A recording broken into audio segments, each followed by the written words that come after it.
Then in Surah Al-Maidah at the beginning, our verses pertaining to what is halal and what is haram.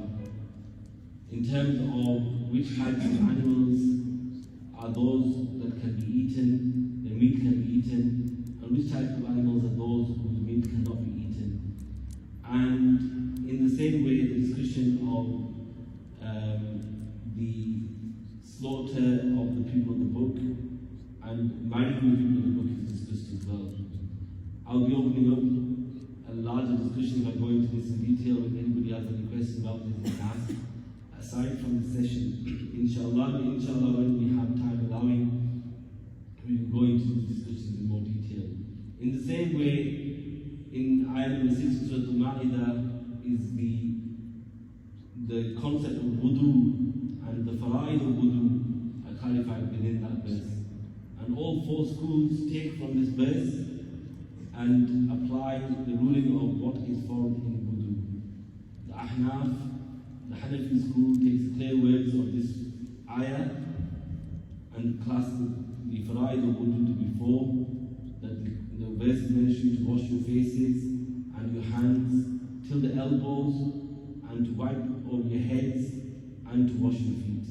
Now, the four schools differ in regards to some of the interpretations of this. For example, how much of the head should be wiped. According to the Hanafis, based on the hadith of Al-Mughira ibn Shu'bah, radiallahu anhu, it's that a quarter of the head at least has to be wiped. The Maliki school, the entire head has to be wiped. Whilst the Shafi'i school says that even if a part of the head is wiped, even if 3 hair are wiped over, then the wasa is done. Then the concept of tayammum is also that if the person does not have the ability, does not have access to water, then instead of wudu and ghusl, they will do tayammum. Again, when I say instead of wudu and ghusl, this is called the Hanafi understanding, but all the basis for this is in the Quran. And the clear wording of the Quran points towards this. But it does not mean that we are negating the position of the other Imams, for they are mujtahid in their own way and they have their understanding. But none of the four schools took their rulings outside of the Quran and Sunnah. It was from the Quran and Sunnah, but the understanding of the Quran and Sunnah is beyond the capacity of a normal person. As you can see that the word, it'll be one word or a few words, but one Imam is looking at it from one perspective and deriving a ruling from it in one way, and another Imam is deriving it from another way. And therefore those people who think that I can just understand the Quran and Sunnah by merely reading the translation are very far from the reality in this regard, because it's impossible for a person to derive rulings from the Quran and Sunnah without going through those principles that the Imams have established from the early generations. Going further, it was the situation of the Banu Israel and the situation of their being away from Baytul Maqdis and from Jerusalem. And when they were commanded to go in and fight the tyrannical nation that was in Jerusalem, they refused. And they said to Sayyidina Musa alayhi salatu wasalam, you go and your good Lord go and fight, we are sat over here. So as part of the punishment for that, they were kept away from Baytul Maqdis for a period of 40 years. They were in a state of what is described in the Quran as yatihuna fil ard. They were wandering the earth, and they would start off their day setting off to Baytul Maqdis, and at the end of the day they'd be back in square one. They would not have gone far. It's a bit like if you get lost on a journey and you try to find your route and you spend a long time traveling, and when you check where you are, you're back to where you were originally. And this was their state for 40 years.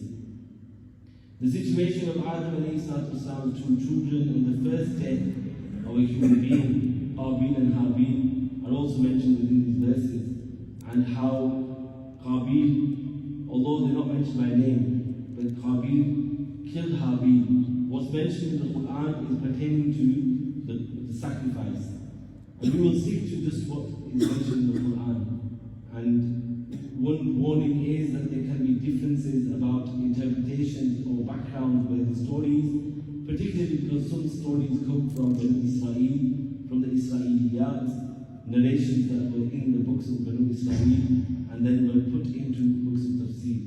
And therefore, sticking to what is mentioned in the Quran, especially, and that is the safest way in relation to these events that occurred. The Qurbani of one of them was accepted, whilst the other was not accepted. And Qabil said, I will certainly kill you. And Habil's response was that Allah subhanahu wa ta'ala only accepts from the pious. And Habil also said that if you spread your hand to kill me, I will not kill you. For I want you to return with my sin and your own sin, and that you be from the fire of hell. Now when the Habil radiallahu anhu was killed, Qabil did not know what to do with his body.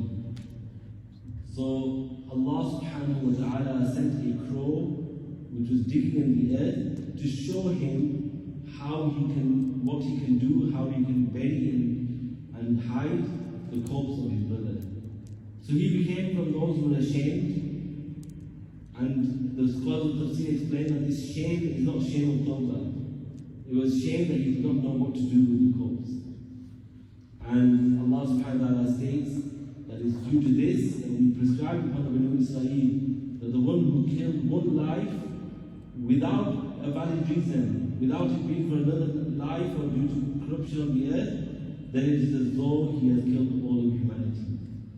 The verses continue, and including amongst the verses is that all you believe, fear Allah and seek a means to Him, seek a wasila to Him. And this again will open up a long discussion that is wasila of action or is wasila of people. Both are found within the teachings of the Quran and Sunnah.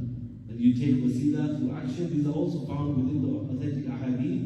And you take wasila of the people, these are also found within the authentic ahadith, to the extent that nobody will deny this, that Sayyidina Umar radiallahu ta'ala took the wasila of Sayyidina Abbas radiallahu anhu. And based upon this, Ibn Hajar al-Asqalani and other scholars, Imam Badruddin Aini rahimahullah, have said that this proves that taking wasila of the pious and the family of the Prophet ﷺ and other pious personalities is established from this. And what this proves is that the wasila is not just through the Prophet, but it's also through the pious as well. So some people have a misconception that we don't have wasila, we just go directly to Allah subhanahu wa ta'ala. This is a concept that if they look deeply into the narrations that they accept, they will also have to accept that this is a concept where they are moving away from what they would accept themselves. For the Quran establishes the concept of wasila, and the ahadith, especially Al-Bukhari, establishes the concept of wasila. Then comes the difference between them and ourselves in relation to can you take wasila of those who have passed away. But the concept is that what is the difference between their life and their death, and what made it impermissible once they passed away. We leave that for them to prove. We have authentic narrations establishing wasila after the passing away as well, but again this would be a long discussion that requires detail. As for the usage of the verses of the Quran, that the Quraysh would take wasila of the idols, مَا نَعْبُدُهُمْ إِلَّا لِيُقَرِّبُونَ إِلَى اللَّهِ زُلْفَى, then if that was to apply here, then ma'adallah, what would we say to Sayyidina Umar? That, oh Umar, you're taking the wasila of Abbas, and yet this is the way of the Quraysh. So that verse does not apply here. And Sayyidina Abdullah ibn Umar said about the Khawarij, that they are the worst of the people. They apply those verses which apply to idol worshippers upon the believers. We've only reached a certain part of where we have reached in terms of these citations. But going forward, there's also the prohibition of alcohol and gambling. And in the last verses were the signs that Allah subhanahu wa ta'ala granted Isa alayhi salatu wasalam. And the last verses how Isa alayhi salatu wasalam is free from what the Christians claim. And on the day of judgment this will become apparent that Isa alayhi salatu wasalam and Sayyidina Maryam never commanded the people to worship them. And by worshipping them, these people are not gaining the love of Sayyidina Isa and Sayyidina Maryam, but rather they are attaining the anger of them. Allah subhanahu wa ta'ala enlighten our hearts with the nur of the Quran. Allahumma salli ala sayyidina wa mawlana Muhammad, طب القلوب ودوائها وعافية الأبدان وشفائها ونور الأبصار وضيائها وعلى آله وصحبه وسلم. على المرسلين والحمد لله.